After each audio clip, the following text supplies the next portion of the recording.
Quisiera introducir nuestro estudio de hoy con una parábola que leí hace varios años atrás.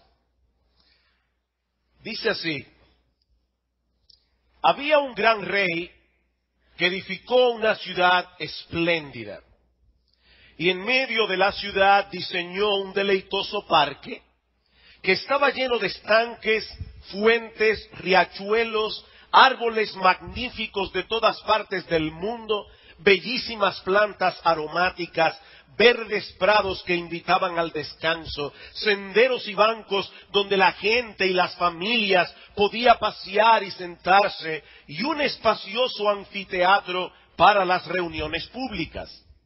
Semanalmente, el rey se reunía con sus súbditos en el parque. Su pueblo se deleitaba en ese tiempo con él y por la comunión de los unos con los otros. Un día el rey tuvo que irse, y en su ausencia los gobernantes que dejó a cargo empezaron a descuidar el parque. A pesar de que todavía hacían los eventos cívicos en el anfiteatro, a estos gobernantes poco les interesaba el parque. En realidad, ellos no tenían el mismo interés del rey. Pronto, el lugar se cubrió de hierbas, los árboles no fueron podados, las plantas exóticas murieron y las aguas de los estanques se quedaron paralizadas. El parque estaba en ruinas. Después de un tiempo, surgió en la ciudad un nuevo grupo de gobernantes que estaban genuinamente preocupados por el parque y comenzaron a restaurar su antigua belleza. Sacaron toda la hierba, replantaron todos los jardines, podaron los árboles, repararon los senderos y los bancos y abrieron las fuentes de agua fresca para que fluyeran de nuevo por todo el lugar. Sin embargo, estos gobernantes tuvieron miedo que el parque volviera a caer en ruinas, así que para protegerlo, hicieron de este un memorial para el rey, más bien como una especie de museo. Continuaban llevando a cabo las reuniones en el anfiteatro, pero levantaron una verja alrededor de toda la orilla del parque y sus senderos para que la gente pudiera admirar ese precioso sitio, pero sin que pudieran realmente hacer uso del mismo. De repente, un día, apareció el hijo del rey en la ciudad, y una de las primeras cosas que hizo fue tumbar la verja. Protestó ante los gobernantes y dijo: suficiente con todo esto, el parque se construyó para que el pueblo recordara a mi padre y lo disfrutase, y ustedes han mantenido a la gente fuera de este lugar.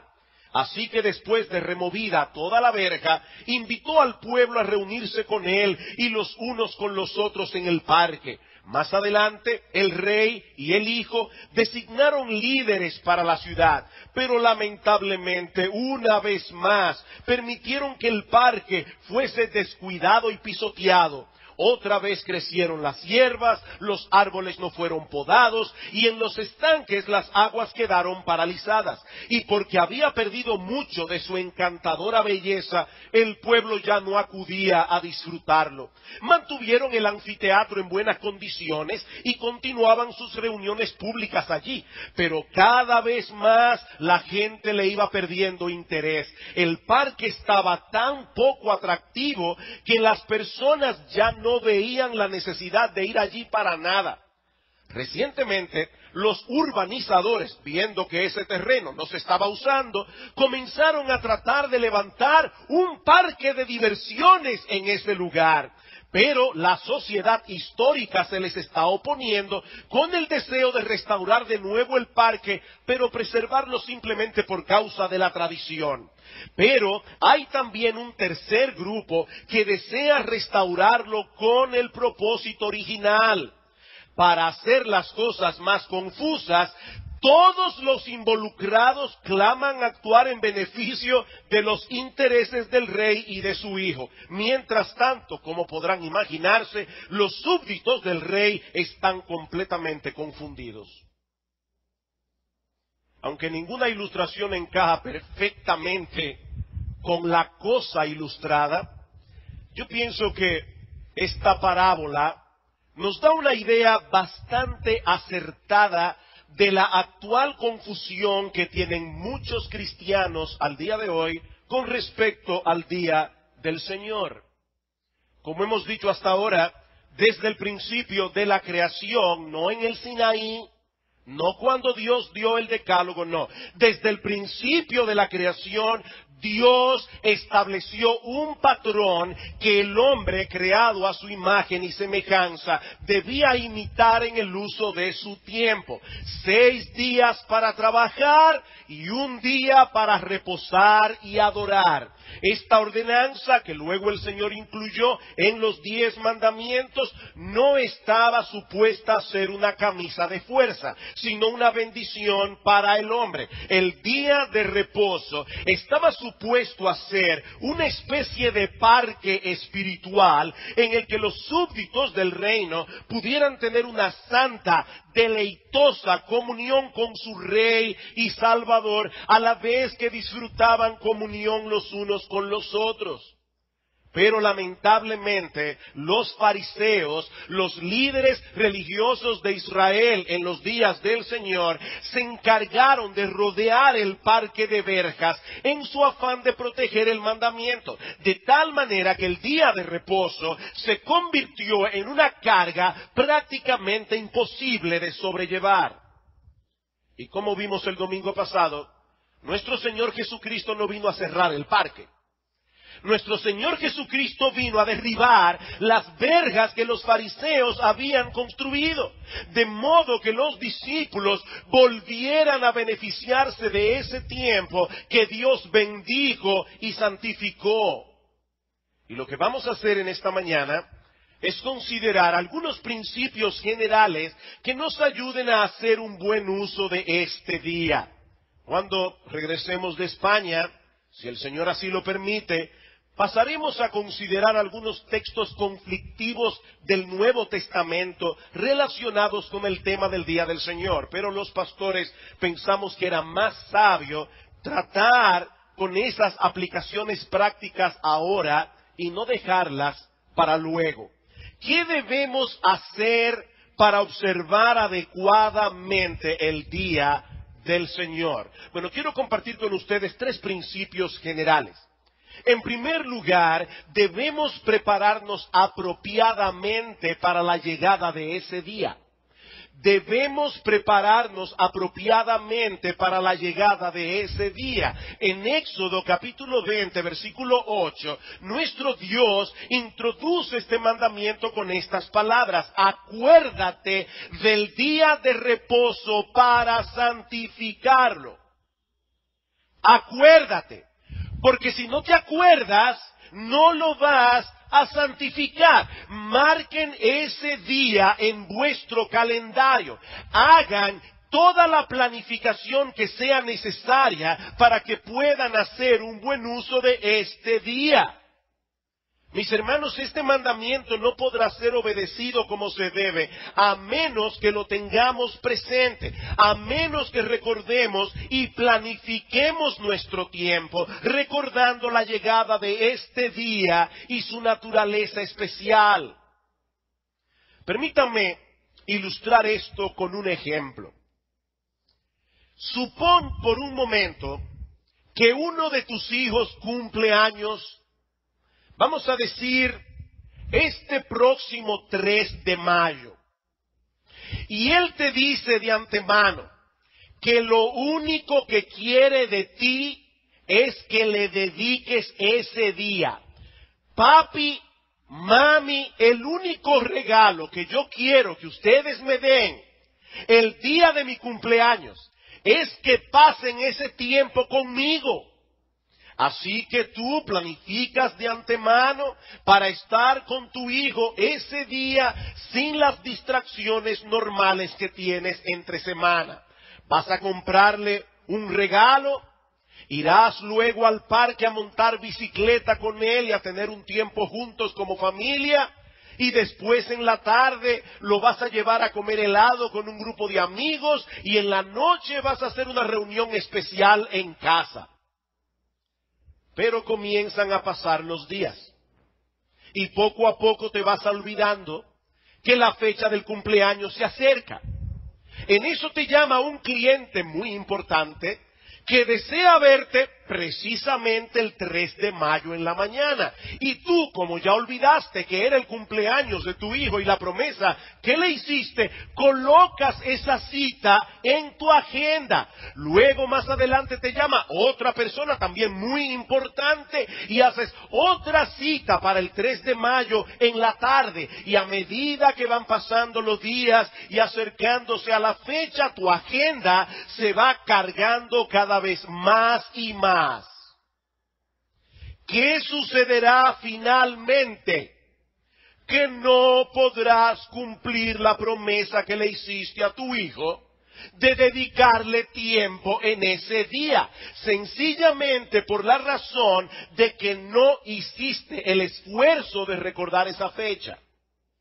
Mis hermanos, cuando Dios nos dice en su palabra, acuérdate del día de reposo para santificarlo, lo que nos está diciendo es que debemos mantenerlo fresco en la memoria, tomarlo en cuenta a la hora de planificar tu semana.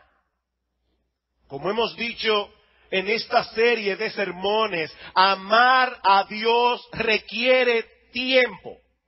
Y miren, mis hermanos, cuando algo requiere tiempo, eso a su vez requiere planificación. Ustedes ven cuando alguien te dice, óyeme, tenemos que juntarnos algún día. Óyeme, sí, hace mucho que no nos juntamos. Si lo dejas ahí, créeme, van a pasar los días se van a convertir en semanas, las semanas se van a convertir en meses, porque cuando a ti te interesa algo, tú lo pones en tu agenda.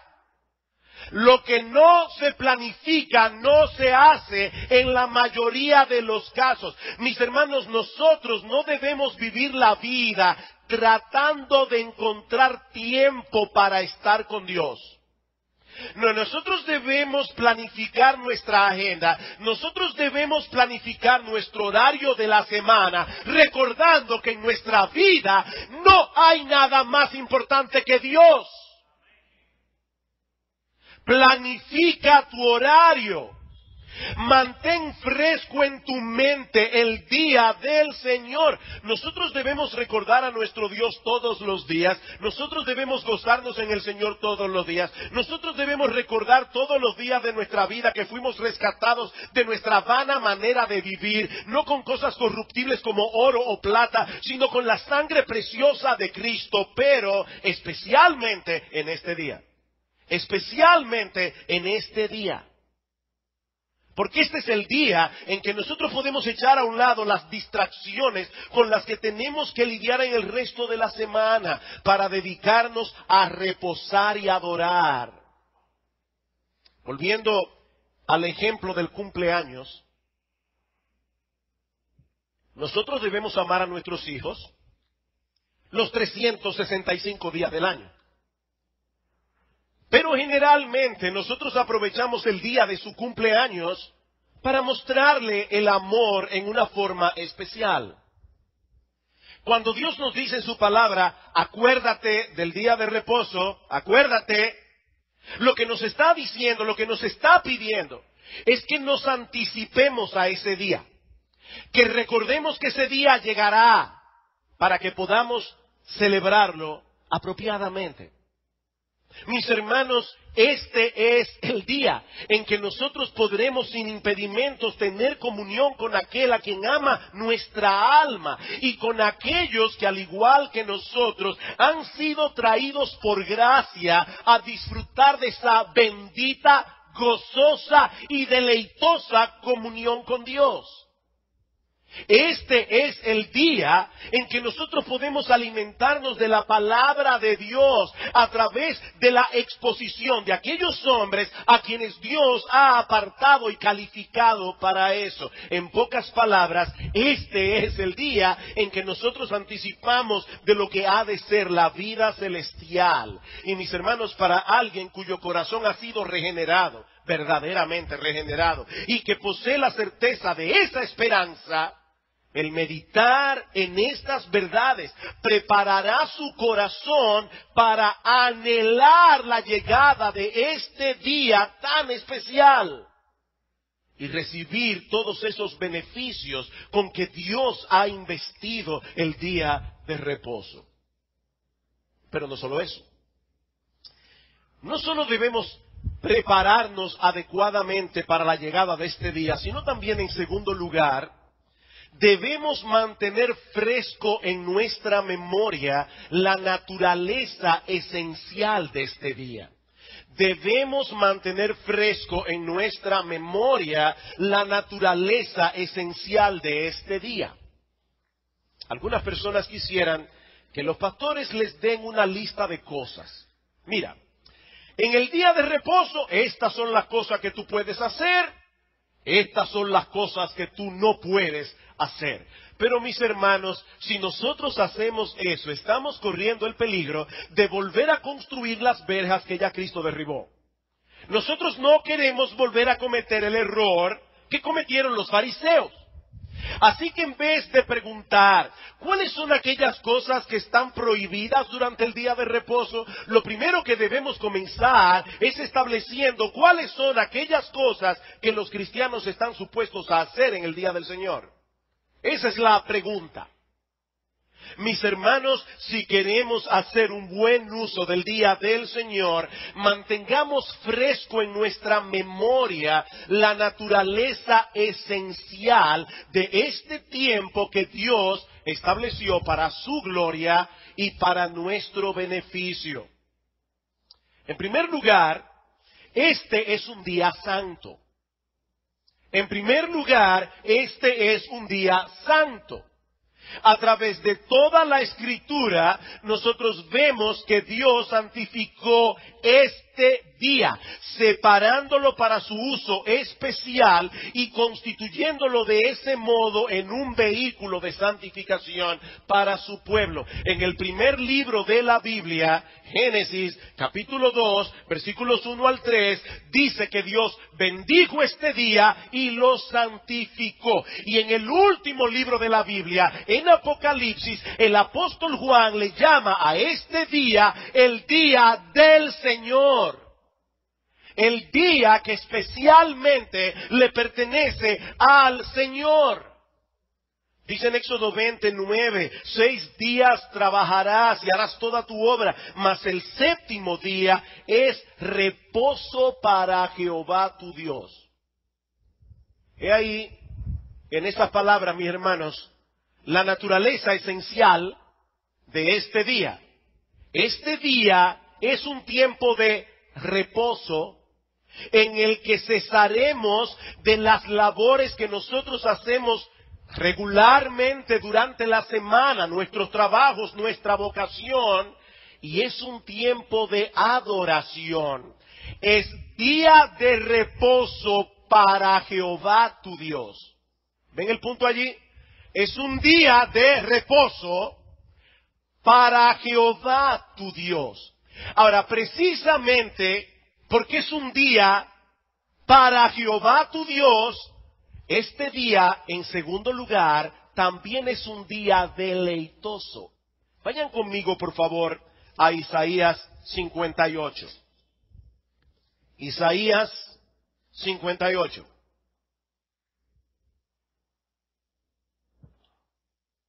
Y si hay algo que yo quiero dejar en vuestras mentes en esta mañana, es precisamente este pensamiento. Este es un día santo, y precisamente porque es un día santo, es un día de deleite. Isaías 58. Si retrajeres del día de reposo tu pie, de hacer tu voluntad en mi día santo, ven ahí el contraste, tu voluntad en mi día santo, y lo llamares delicia, santo, glorioso de Jehová, y lo venerares, no andando en tus propios caminos, ni buscando tu voluntad, ni hablando tus propias palabras, entonces te deleitarás en Jehová. Entonces te deleitarás en Jehová, y yo te haré subir sobre las alturas de la tierra. Eso es un lenguaje de victoria. Y te daré a comer la heredad de Jacob tu padre, porque la boca de Jehová lo ha hablado. Es un día santo y es un día deleitoso. El problema es que para algunas personas la palabra santidad y la palabra deleite no pueden ir juntas en la misma oración. No, una cosa puede ser santa o una cosa puede ser deleitosa, pero no puede ser santa y deleitosa al mismo tiempo. Eso no encaja. Como dice Sam Storm, hay muchas personas a quienes las palabras santidad le trae a la mente a una especie de matagozo desabrido y quejumbroso, obsesionado con lo que no se puede hacer, a dónde no se debe ir, de lo que no se debe hablar y de lo que no se debe participar. De ese modo, escuchen la palabra que Sam Storm usa aquí, pervierten, tuercen lo que significa seguir a Jesús, convirtiéndolo en abstenerse y evitar prácticamente todas las cosas, en vez de presentarlo como una conformidad crecientemente gozosa de pensar como Él piensa y en un deleite cada vez más profundo en las cosas que Él ama, conjuntamente con un rechazo de todo aquello que pueda amenazar nuestra completa satisfacción en Él. ¡Wow! ¡Qué cita! ¡Qué cita! O sea, que cuando yo me convierta yo debo dejar mi gozo pecaminoso para abrazar un santo aburrimiento. No. Eso es lo que el diablo dice. Pero eso no es lo que la Biblia dice.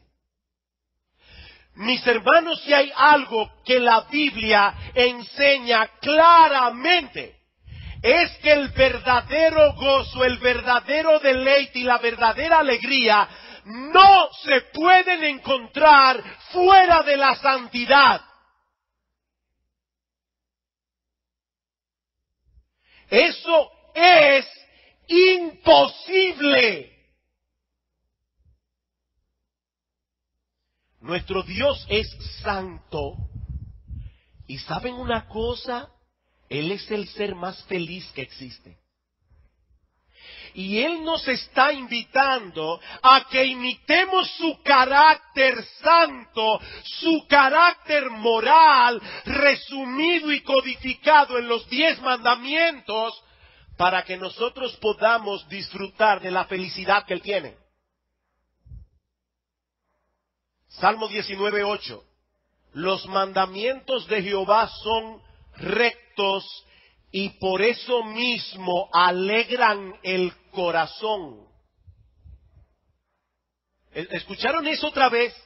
Los mandamientos de Jehová son rectos. Y precisamente porque son rectos, alegran el corazón. No, la ley del Señor no es una camisa de fuerza de la que sería mejor librarse, incluyendo el 4º mandamiento. Salmo 119, bienaventurados, felices, los perfectos de camino, los que andan en la ley del Señor. Versículo 14, me he gozado en el camino de tus testimonios, más que de toda riqueza. Versículo 16, me regocijaré en tus estatutos, no me olvidaré de tus palabras. Versículo 45, y este me fascina, andaré en libertad, porque busqué tus mandamientos. Versículo 77, vengan a mí tus misericordias para que viva, porque tu ley es mi delicia. Y es interesante notar que en Romanos capítulo 7, versículo 22, el apóstol Pablo dice exactamente lo mismo. En el hombre interior yo me deleito en la ley de Dios, viviendo en el nuevo pacto.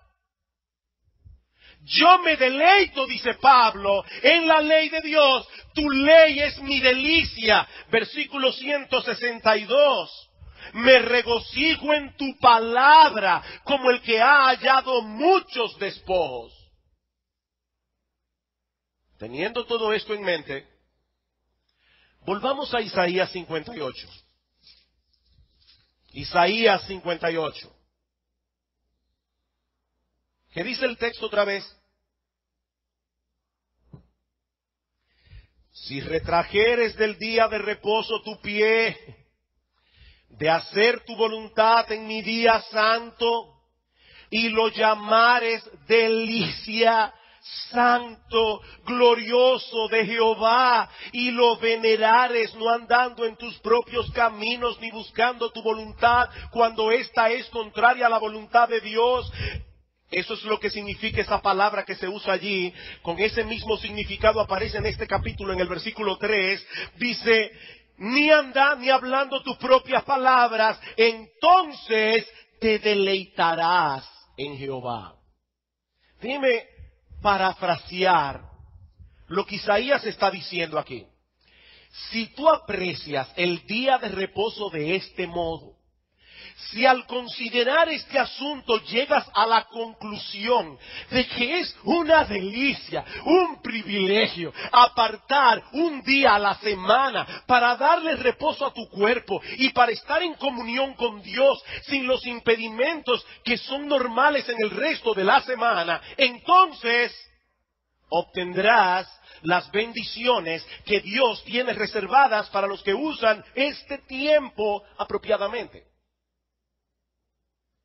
Pero ¿qué sucede con aquellos que equiparan la voluntad de Dios con algo aburrido y tedioso? Que cuando ellos llegan a Isaías 58, ellos leen el texto de esta manera. Si en el día de reposo te abstienes de hacer todo aquello que es placentero para ti, y en cambio tomas la determinación de llevar a cabo tus deberes religiosos por más tediosos que sean, entonces estarás guardando el día de reposo adecuadamente. Pero eso no es lo que el texto dice. Eso no es lo que la Biblia enseña. Allí dice que el día de reposo debe ser deleitoso y glorioso para los verdaderos cristianos. Aquí dice que es un día de fiesta. Es el día en que recordamos, como vimos el domingo pasado, la resurrección de nuestro Señor Jesucristo, su victoria sobre las huestes del mal. Es el día en que de manera especial celebramos el perdón de todos nuestros pecados. Es el día en que nosotros recordamos con alegría y gratitud el hecho de que hubo un día en que Dios nos rescató de la vana manera de vivir que llevábamos y nos adoptó como sus hijos. Este es el día. Miren, mis hermanos, si hay algo que no debe estar ausente en el día de reposo, es el gozo. Acompáñenme a uno de los pasajes que más me gusta del libro de Nehemías. Nehemías capítulo 8. Vayan conmigo al libro de Nehemías. Quiero mostrarles algo allí.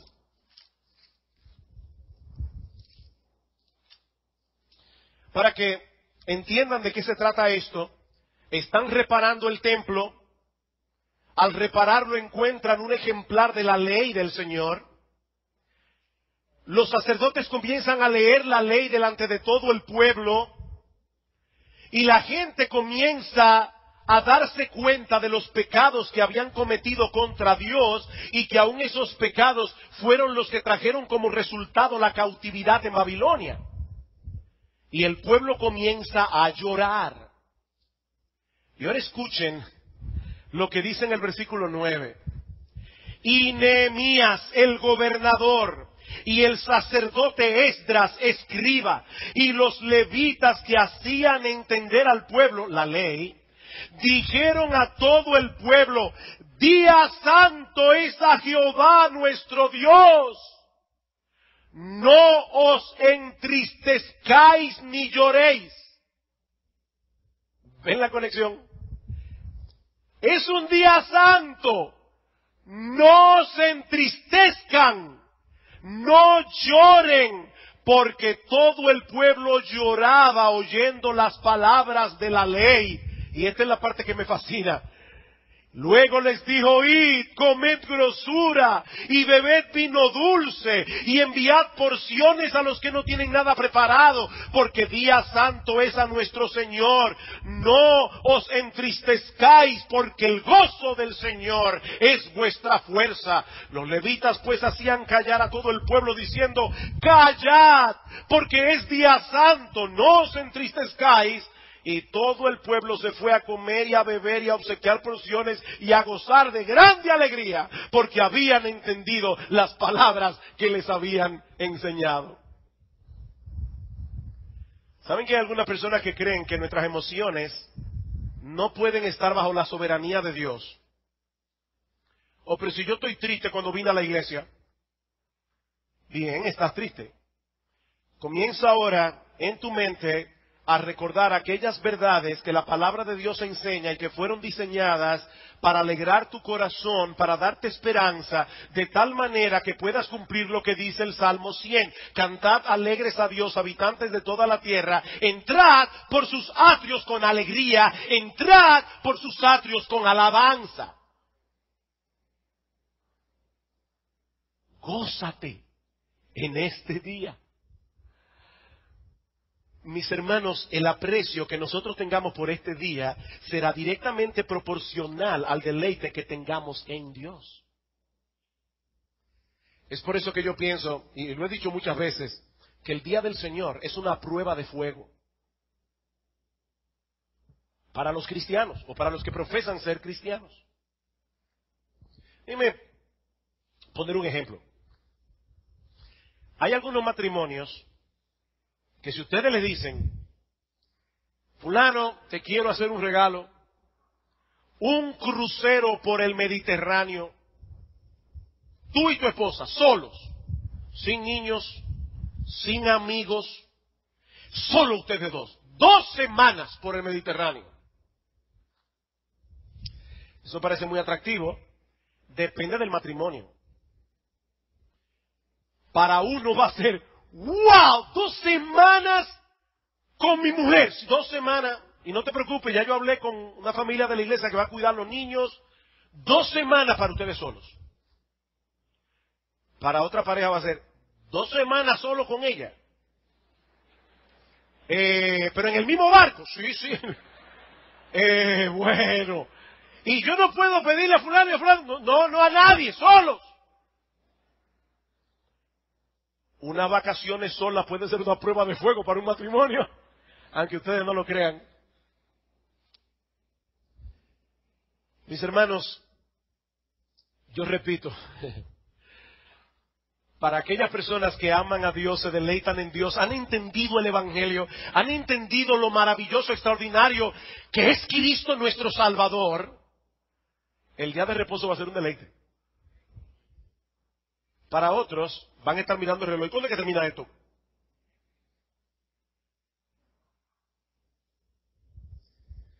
Que debo aclarar que yo no creo que todo tipo de recreación está prohibida en el día de reposo. De hecho, algunas personas, basándose en Isaías 58, cuando dicen no haciendo tu voluntad, algunas versiones, la King James de manera particular dice andando en tus propios placeres, pero esa no es la traducción de esa palabra allí. Nuestra Biblia lo traduce bien. Es no hagas lo que es tu voluntad cuando contradice la voluntad de Dios.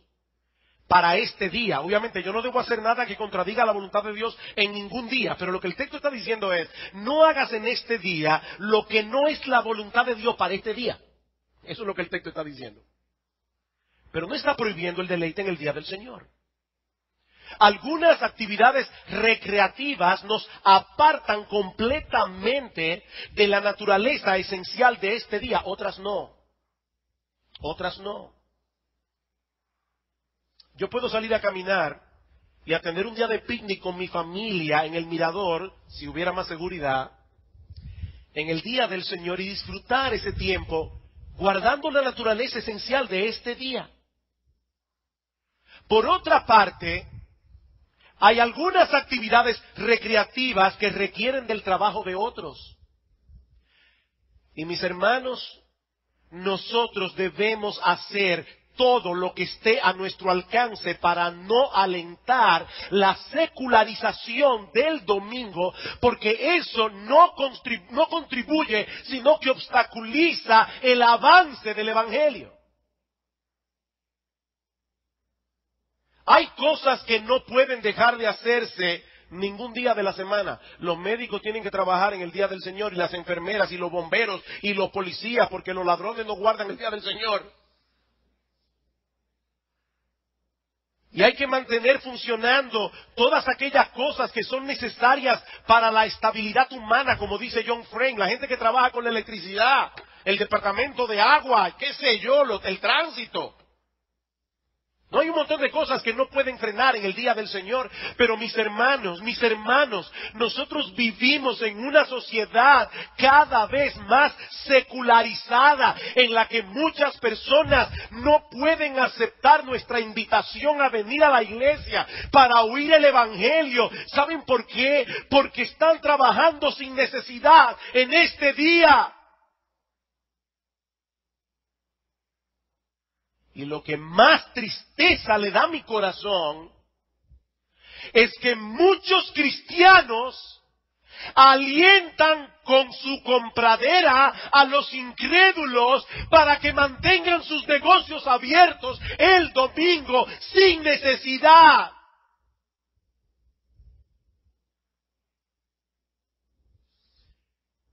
Y yo espero que ustedes no me vean como un fanático religioso con esto que voy a decir ahora. Mis hermanos, yo creo que detrás de esa secularización del domingo hay una agenda diabólica. Decía Voltaire, un antagonista de la fe, durante la Revolución Francesa, que por cierto, en su afán de acabar con el cristianismo, cambiaron la semana de 7 días por una semana de 10 días y no funcionó. Pero Voltaire decía, si queremos acabar con la cristiandad, se tendrá que abolir el domingo. Este hombre entendió perfectamente lo que estaba diciendo. Si queremos acabar con la cristiandad, se tendrá que abolir el domingo. Mientras más secularizada sea una sociedad, más tentaciones tendrá un cristiano para dejar de hacer un buen uso de este tiempo, y menos incrédulos estarán disponibles para ser alcanzados con el Evangelio que es proclamado en este día en las iglesias de Cristo. ¿Ustedes no creen que hay una agenda diabólica detrás de eso? Yo sí.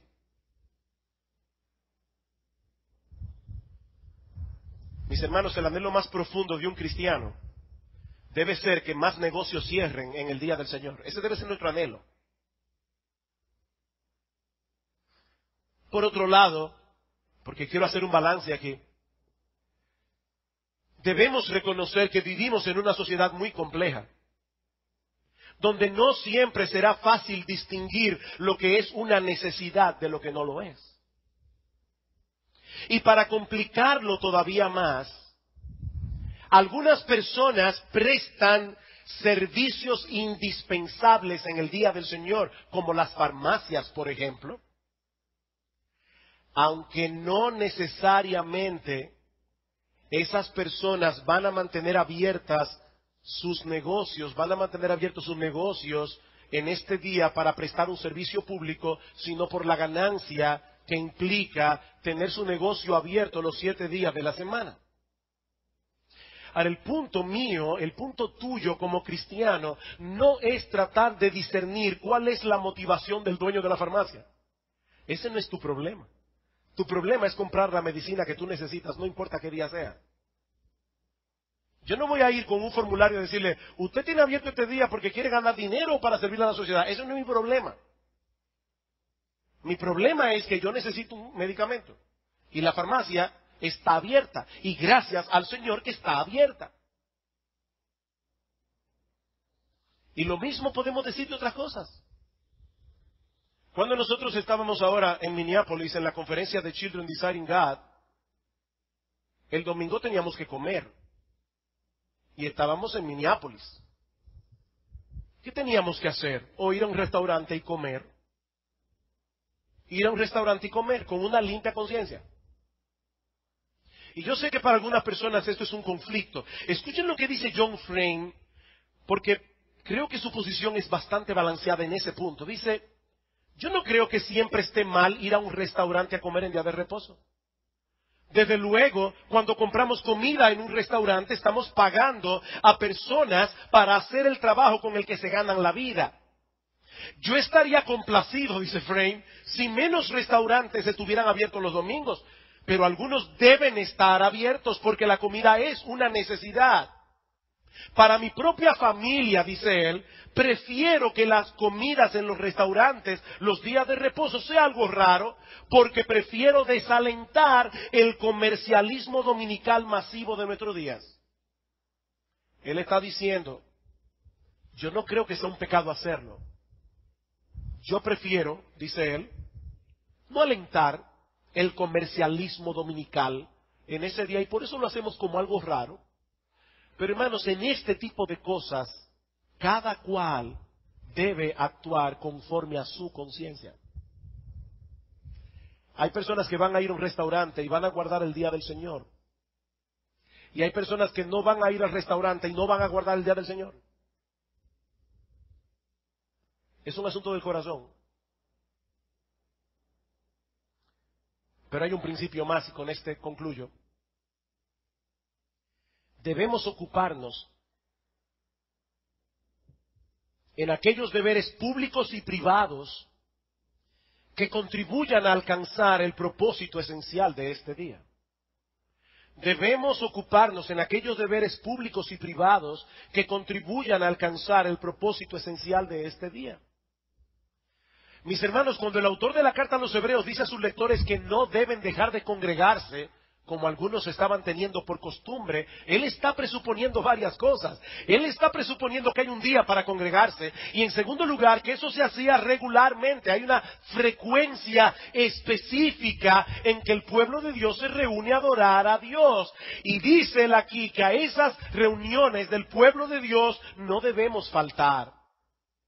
Es un síntoma inquietante cuando una persona que profesa ser cristiana se encuentra en el día del Señor, alejado del pueblo del Señor, sin una causa que lo justifique. Dios ha prometido manifestar su presencia especial cuando nos reunimos como iglesia, donde estén 2 o 3 congregados en mi nombre, allí estaré yo en medio de vosotros. Que dice Pablo en 1 Timoteo 3:15, que la iglesia es la casa de Dios.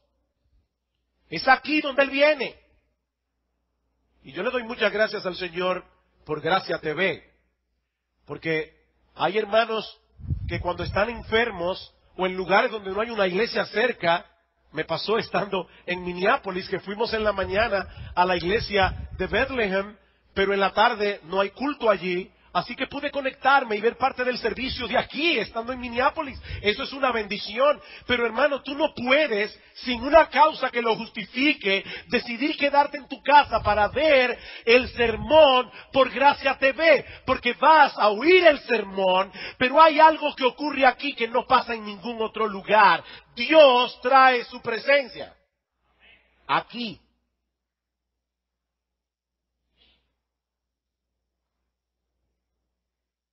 Dios se ha comprometido a estar aquí en el día del Señor. Y Él quiere que tú te comprometas a hacer lo mismo. ¿Y saben qué, mis hermanos? El vigor de nuestra alma depende en gran medida de que nosotros seamos fieles en ese sentido. ¿De qué cosa se alimenta el alma del creyente? Que no sea de Dios mismo y de su palabra. ¿Y en qué otro lugar ha prometido Dios estar en este día, si no es precisamente en este lugar? Por otro lado, hay deberes privados que debemos llevar a cabo en este día. Este es el día en que debemos meditar más profundamente en la bondad de Dios para nosotros. Ya lo dijimos en Deuteronomio 16:3. Dice que los hijos de Israel debían recordar todos los días que Dios en su bondad los libró de la esclavitud en Egipto. Pero en Deuteronomio 5:15 dice que deben hacerlo especialmente en el día de reposo. Este es un buen día para hacer una lectura más concienzuda y detenida de la palabra de Dios. Este es el día para leer buenos libros a los que no podemos dedicar más tiempo durante la semana. Es en este día, al recordar que venimos a la iglesia a escuchar su palabra, en el que debemos orar fervientemente al Señor desde temprano por aquel mortal y débil hombre que tendrá a su cargo la solemne tarea de exponer la palabra de Dios.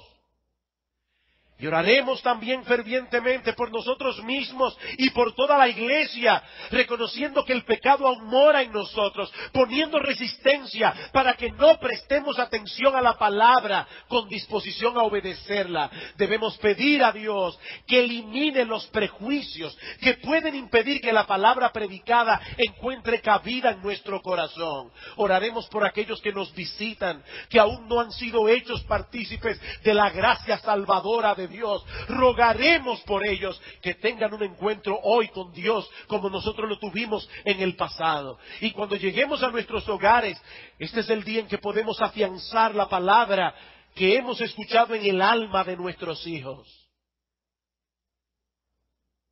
Repasar lo que ha sido predicado.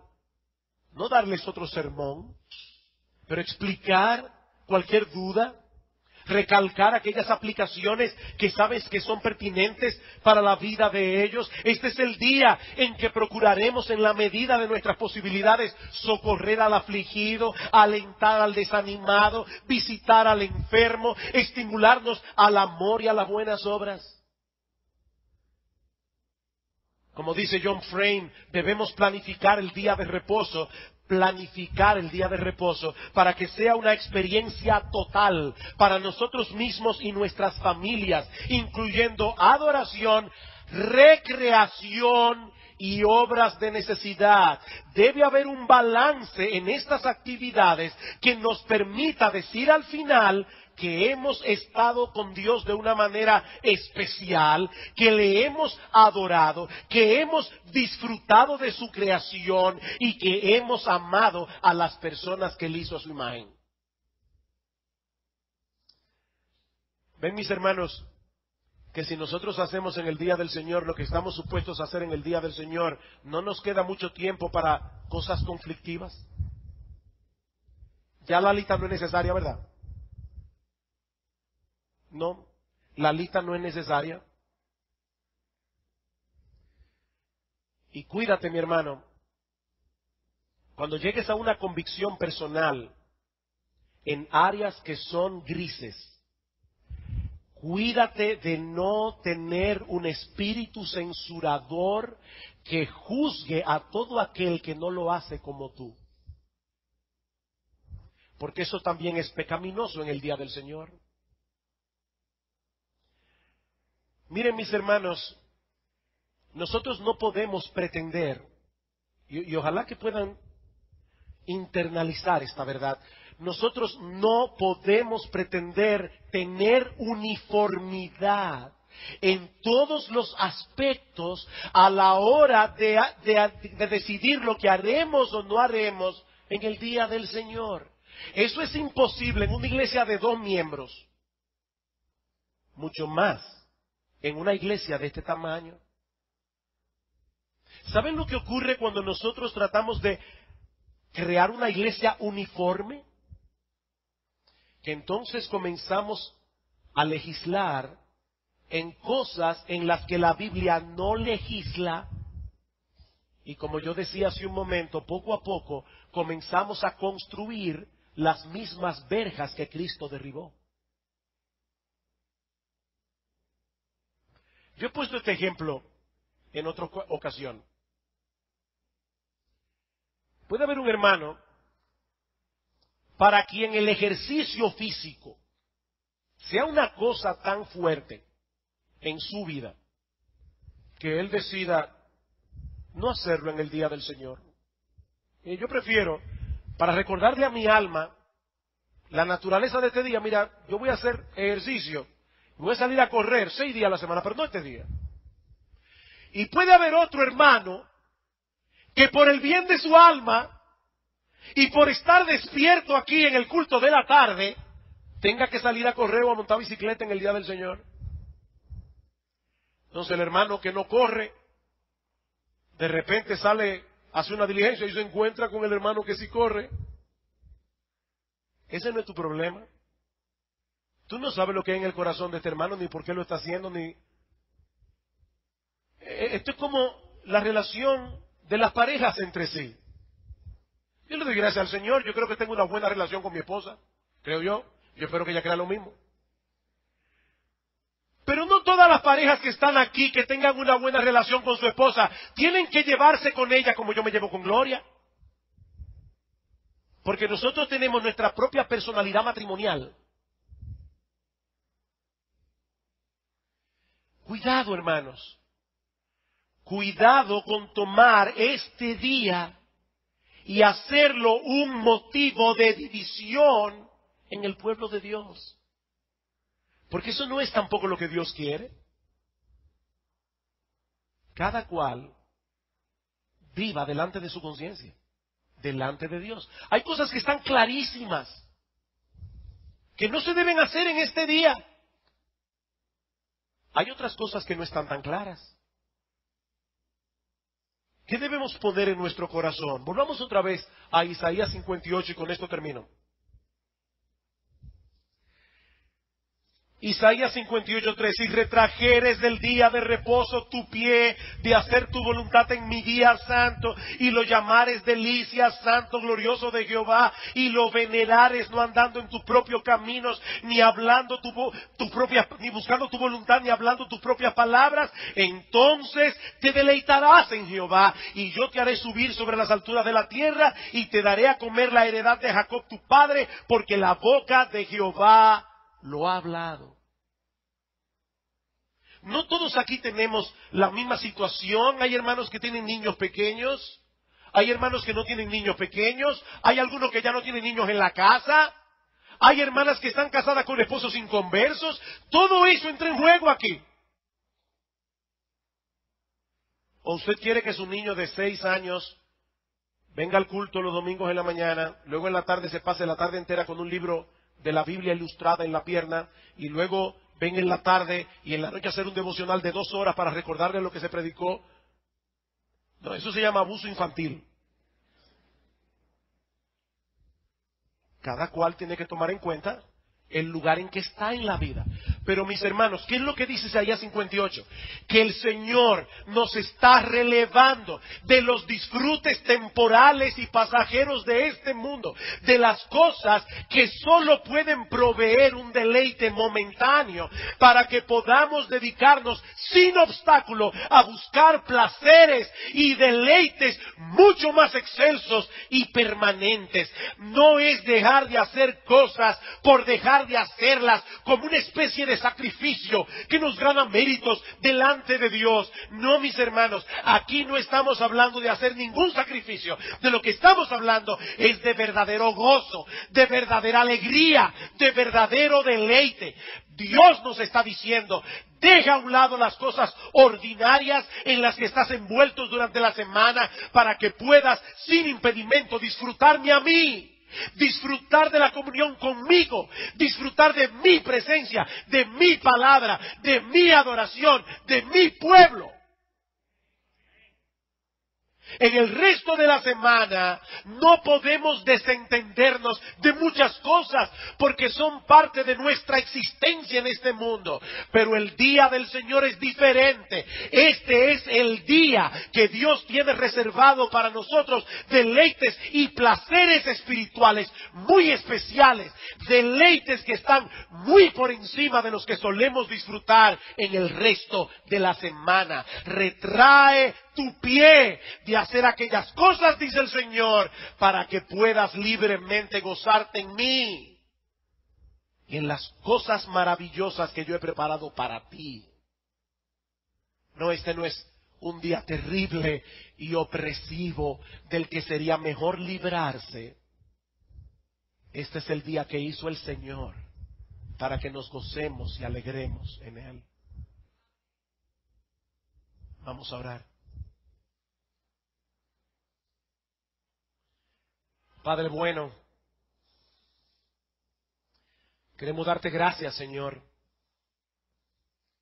porque tú no nos has dejado en tinieblas y en oscuridad en lo que respecta a la obediencia a ti. Padre, gracias por este día. Oh, qué bueno que existe este día. Gracias, Señor, por darnos el privilegio de invitarnos a estar contigo en este día, en una manera especial. Gracias por ser parte de tu pueblo. Gracias, Señor, porque podemos congregarnos con todos aquellos en quienes habita tu Espíritu y juntos darte una adoración de la que no podemos disfrutar en soledad. Alabado sea tu nombre, Señor. Bendecido sea tu nombre. Bendecido sea el Cordero. Gloria, gloria a ti, Señor. En Cristo nuestro Salvador. Amén.